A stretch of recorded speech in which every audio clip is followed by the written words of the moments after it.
Good evening, everyone, and welcome to the Tradeshift Sanctuary. We have a very interesting discussion today in which we're going to be talking about art at the edge of truth, how messages shape markets. I'm Carol Christ, I'm the Chancellor at UC Berkeley, and I'm pleased to introduce our esteemed panel of speakers today. So please join me in welcoming them. From the my far right, Andrew Ross Sorkin, an award-winning writer at the New York Times, Mark Thompson, the CEO of the New York Times, and Christian Lanng, the CEO and co-founder of Tradeshift. So we're going to get right into it. The media has been a topic of the news in ways that it hasn't been, at least in recent memory. Is there a crisis of trust in the media? And if so, how do we fix it? He's the boss. Well, look, there's certainly a debate. There's certainly debate about whether the news is to be relied upon. And in many countries, including the United States, we're seeing populist political leaders, Donald Trump being the obvious example, who, as part of a broader attack on the establishment, want to, if you like, pose questions, raise doubts about serious media. And look, we straightforwardly are in the business of serious journalism, serious news, trying to find out what's going on in the world.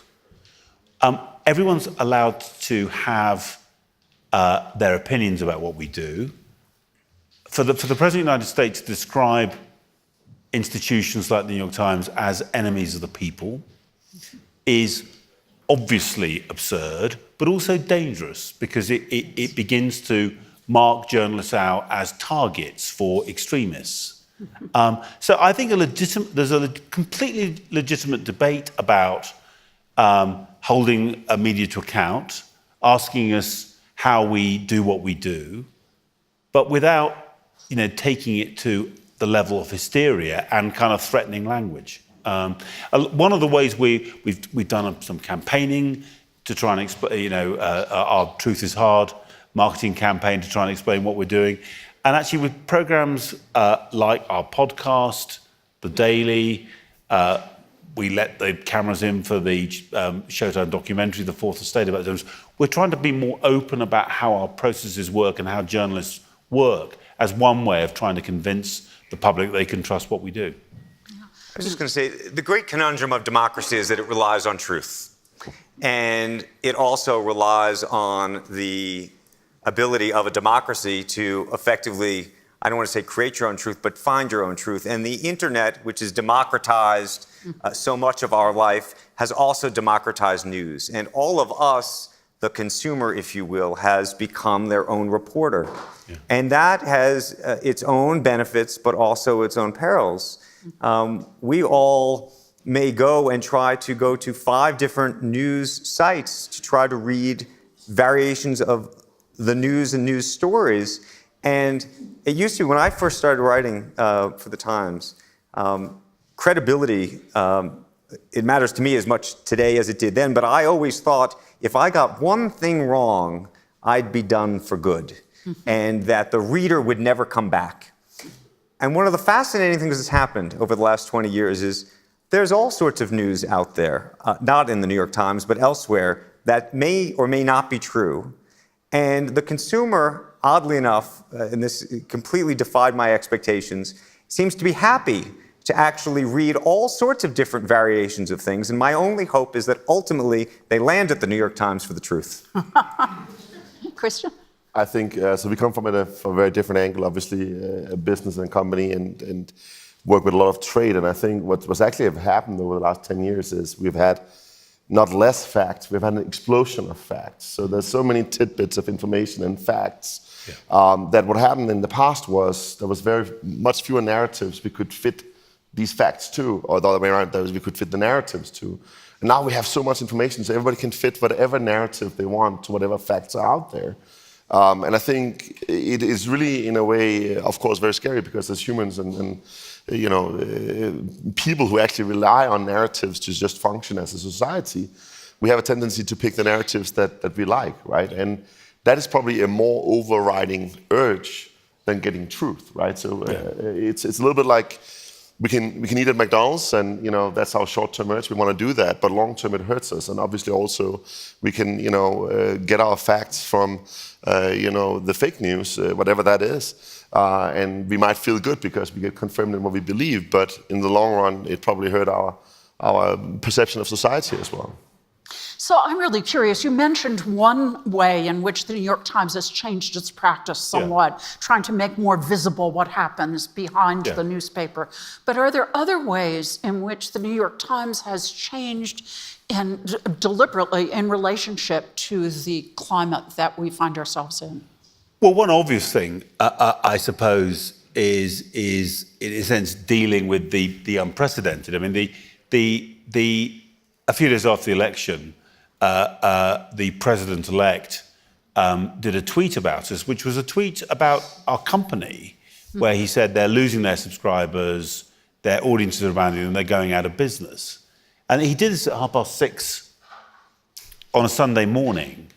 Probably, I think, reaction to the physical paper. I mean, our kind of forensic examination of the tweet suggests that even if we've had a story up for 12 hours on the web, nothing.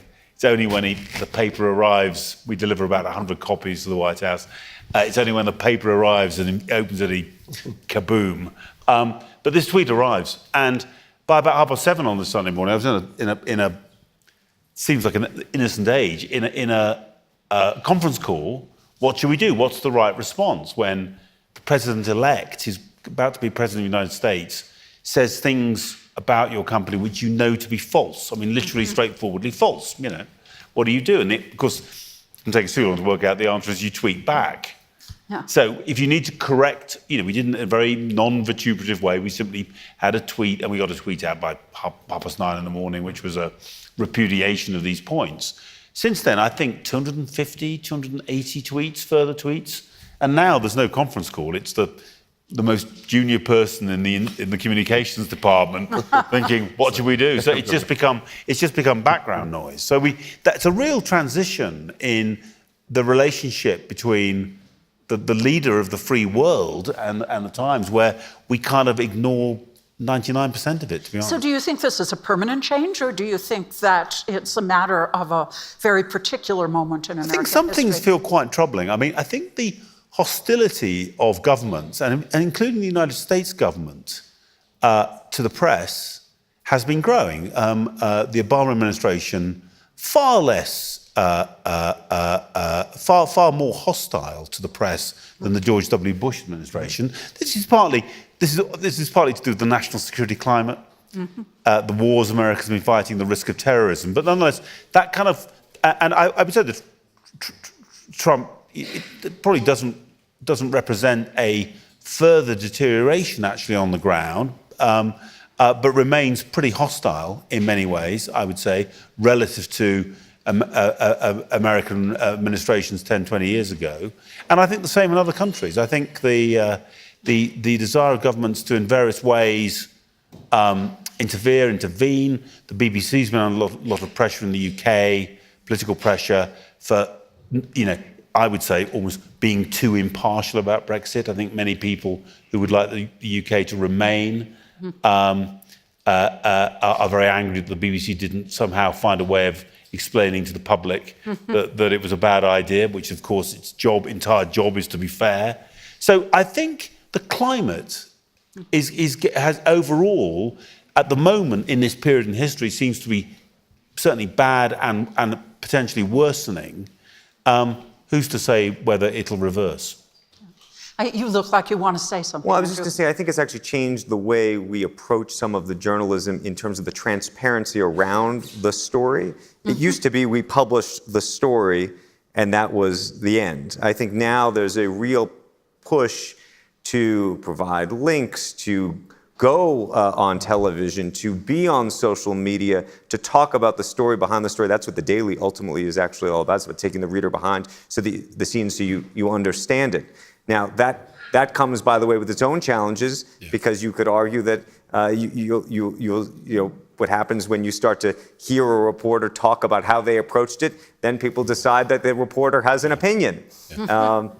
But I do think that transparency, and I think the transparency of demonstrating the intent of seeing. I mean, there was a documentary that Showtime did called The Fourth Estate, and it was unprecedented. We had never let cameras in the newsroom, and I think it really was a demonstration of a community, a family of journalists, frankly. And I joined the organization when I was 18 years old, so I consider it family.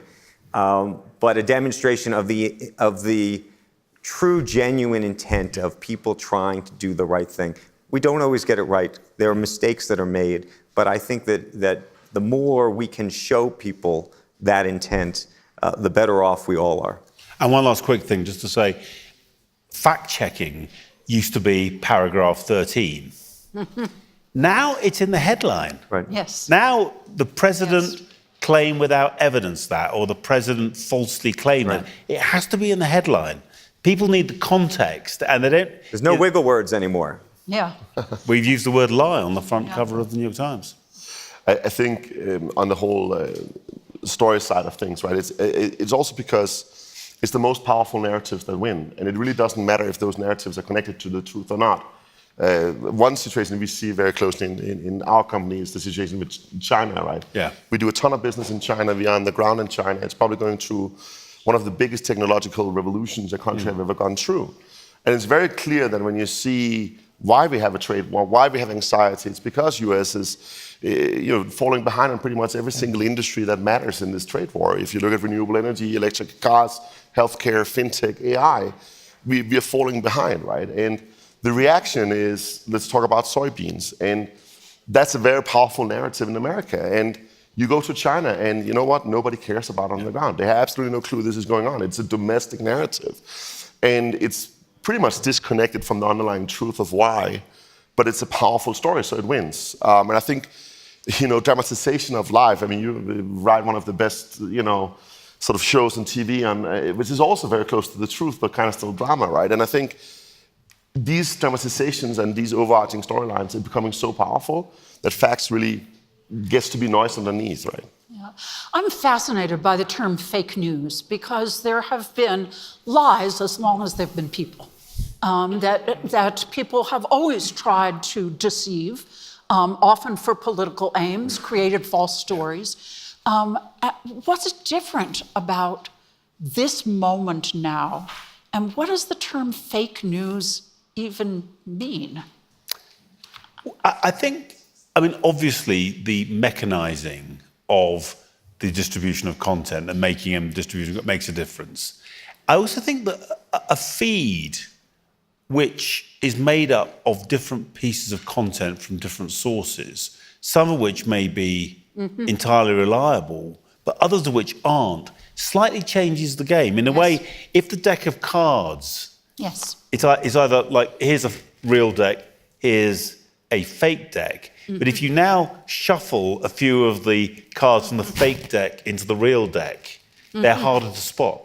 And I think that business of, something which came as a great surprise to Silicon Valley, but the idea of malice, that people would purposely say things which weren't true and use that and try and infiltrate it into the deck. So I think there's that. The only other thing I'd say is, I think this is now global, but I think I very much associate it beginning in America.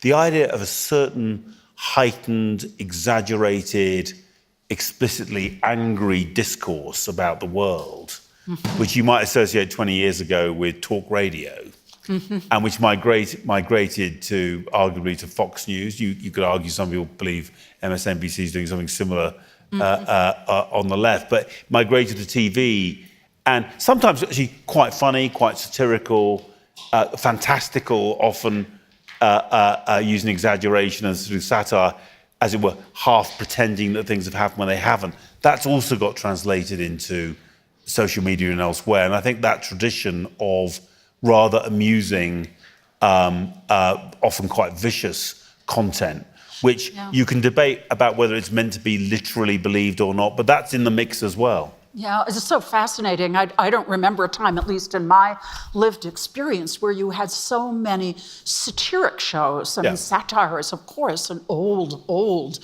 genre, but satiric shows presenting news. Well, but by the way, I mean, at least in the United States, you go and look, Jon Stewart, at least in the modern age, was really the inventor of this moment. And there was a time, I don't know, I think we may have written the story in the Times where we talked about him being the new Walter Cronkite. The idea that people were, that the public was more willing to trust him with the news than they were the news organizations that he was poking at. But I also think it's very simple, right? I mean, fake news pays. It pays off, they distribute further, you know, it moves faster. We now have monetization platforms that can really monetize this to a much more aggressive degree than we had before. In a way, it's like it's a better business model.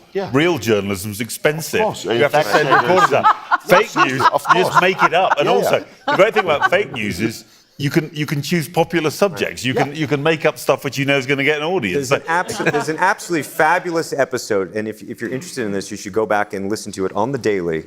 Kevin Roos, who's here in Davos, I don't know if he's here this evening, he's a reporter, a technology reporter for the Times. He went and found a couple who were living, I believe, somewhere in suburban Pennsylvania, who literally at their dining room table had effectively created a mini news organization. And they didn't care about what was true, they cared about what they could sell. And it was a remarkable story about a family. I think both of them actually had different jobs, and they ended up quitting their jobs just to do this. And their intent was what kind of headline would work, and they realized, they actually originally, I think, started with some headlines actually aimed at this sort of liberal audience, and decided actually that they would do much better with headlines that would speak to a conservative group of people. It was a very interesting... It's worth it if you can find it. It's a fabulous story. So literally, they kind of tested and learned their way to the right making more sense than the left. It's fantastic. But we're joking around. I actually want to say, like, all of the techniques used to do this was pretty much invented and brought into modern political life with the Obama campaign, right? So they were the first to do A/B testing, targeting and messaging, micro-targeting, and I think one of the things, if you look at that particular couple, right, they get real-time analytics on what works and what don't, and then they can tweak it. You actually had to wait and see what were people saying about your content and wait for the numbers, right? Which means there was a slower feedback loop that involved real people. That's gone. We can just look at the analytics and we can write some more fake stuff and we can immediately see if it works. And by the way, I mean, these methods were invented to win political campaigns, and then we are totally surprised when other foreign powers and others are using exactly the same tool set to do exactly the same kind of influencing as they were invented for. We don't really know yet, I think. I mean, there are some academic studies now, but we don't really know, I think, yet how effective this stuff is in changing voter intention. It's a bit like, what they used to call PSYOPs, psychological operations in warfare, which most military people think is a complete waste of time. But governments have done it for decades, so maybe there's something there. I think in a weird way that's another problem, that we all, think this is troubling in some way. I don't think we know as a fact how significant it is. To what extent did it actually change minds? I think I have a strong belief in people's common sense, the public's common sense. They love mischief. They love mischievous content. I wonder how many people actually change their minds because of it. Yeah. It's such a weird moment, though, because at the beginning of fiction, the 18th, early 19th century, the way truth claims were made for fiction is to say this really happened. Now we have people making falsity claims for truth. At the risk of disagreeing with my esteemed boss, I actually do think that... What's the worst that could happen? What's the worst? Exactly. Well, no, I was going to say, there's actually a fascinating piece, and I believe ProPublica wrote it. We did not just recently that looked at that they polled. I mean, maybe it was the Atlantic that did it. They polled people, specifically Trump supporters, and they told some of them. They told the report. They told the person who was being polled that Trump was not as successful entrepreneur as he had claimed. That he actually came from money and whose father was, and they actually educated the respondent before asking the question, and others they did not. And there was a significant difference between the way Republicans and Democrats really actually reacted to that. And so to me, as smart as I like to think, as much credit as I want to give the public, I'm anxious about it because I think there's increasing evidence that provided with certain facts, which for reasons that are beyond me, some people either don't know or don't want to know, it might change the outcome of certain things. But I think there's also maybe a reverse to that, which is it might not be about changing opinions. It might be just to create disbelief in everything, right? And I think so that sort of complete passivity to truth can even work on you. I think that's really, really scary. I agree, and I think so. By the way, I think political marketing as a whole really matters, and Donald Trump's success in presenting this image, which you can argue is not justified by his real biography, I'm sure that had a big factor. But I think this point's really interesting, that it's asymmetric. The person, the purveyor of fake news doesn't really have to get you to believe it.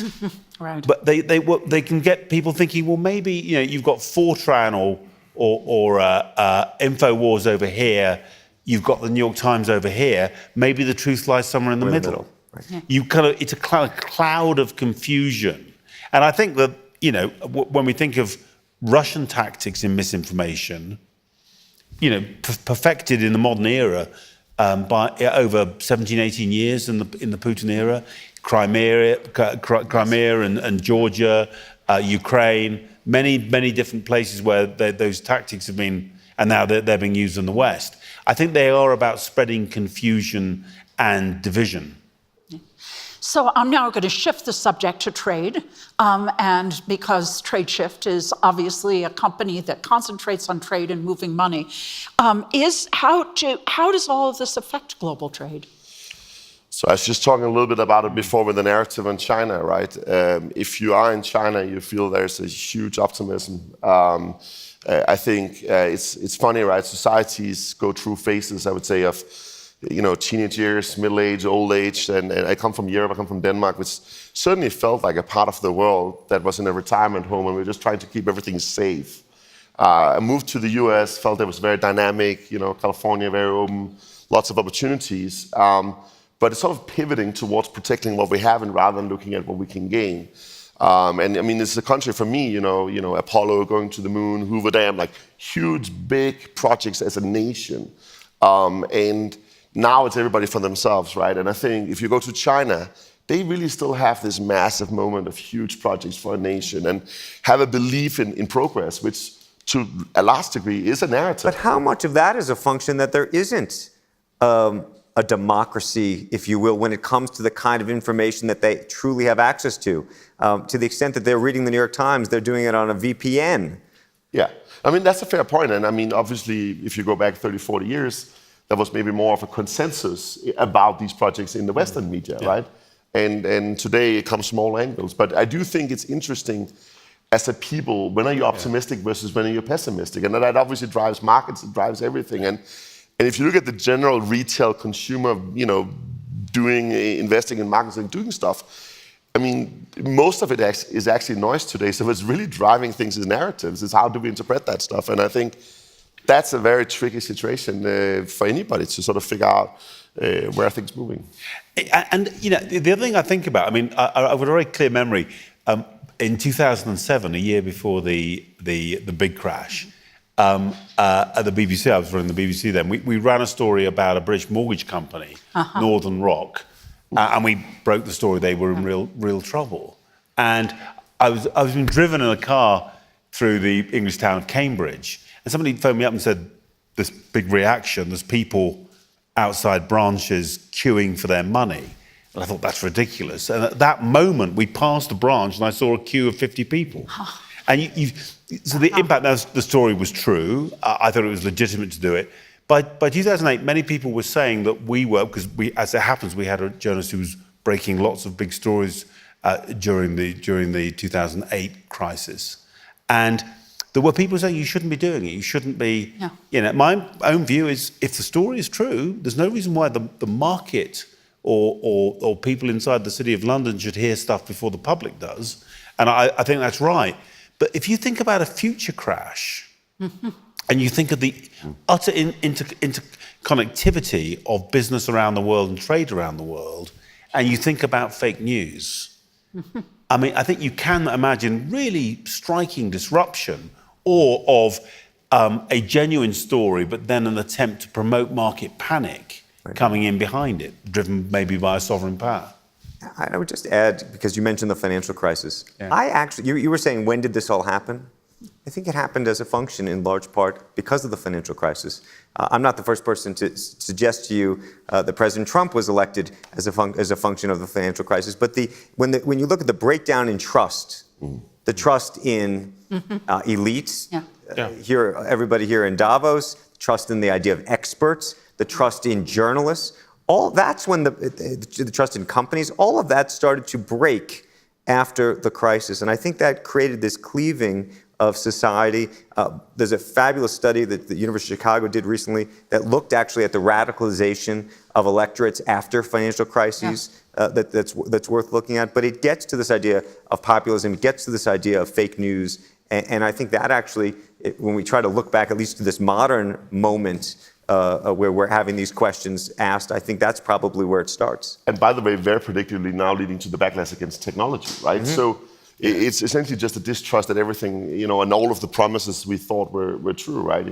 Google was do no evil, and apparently they were not, right? So I think it's across the board that this distrust have come in.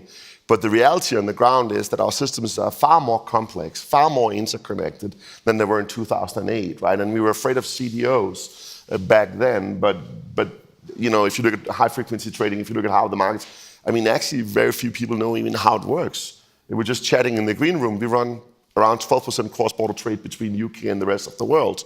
We're supposed to apparently do something about this in 60 days if there's a no-deal Brexit.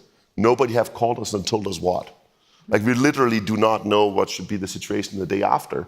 We might have to call all our European customers and say, we're sorry, but all of your transactions are no longer VAT compliant.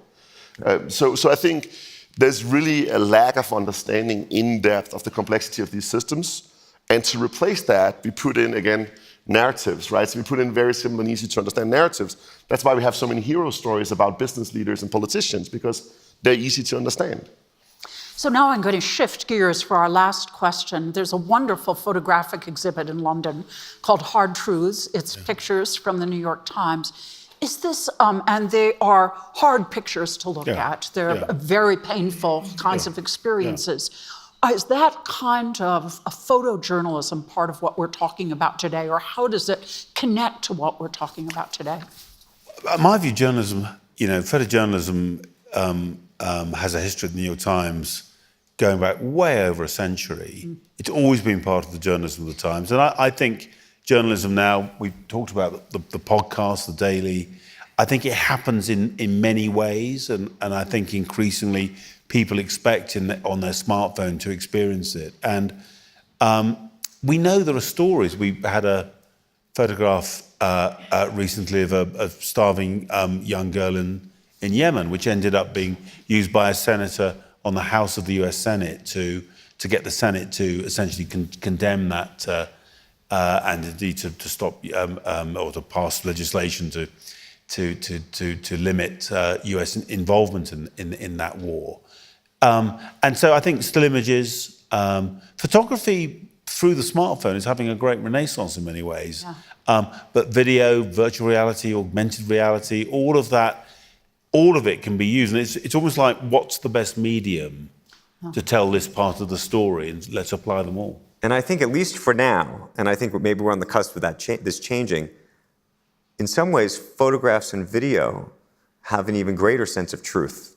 At least, and I say at least for now, because I think there's a sense that if the photo is real and the video is real, that then the viewer and the reader and the consumer gets to see what it is. I said for now because I think one of the things we're on the cusp where the technology is going to change, and all of a sudden, people who are on social media who say, photo or picture if it didn't happen or it didn't happen, I'm a little anxious about what's about to come next. So to end a lightning round, in 5 years, how are we going to get our truth? Christian?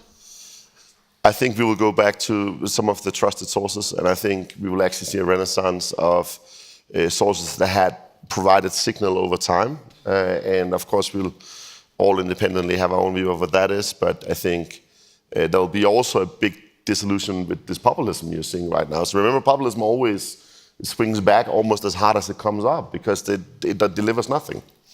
Mark? For global kind of big players offering high quality journalism, I think there's a very good future, actually. Our business is going very well. If you ask me, how do you sustain it at local level, at regional level, or even at national level in European countries or in big US cities, we don't have any answers at the moment. And the real risk is the number of sources reduces. They may be very high quality, but the numbers might be very, very small indeed.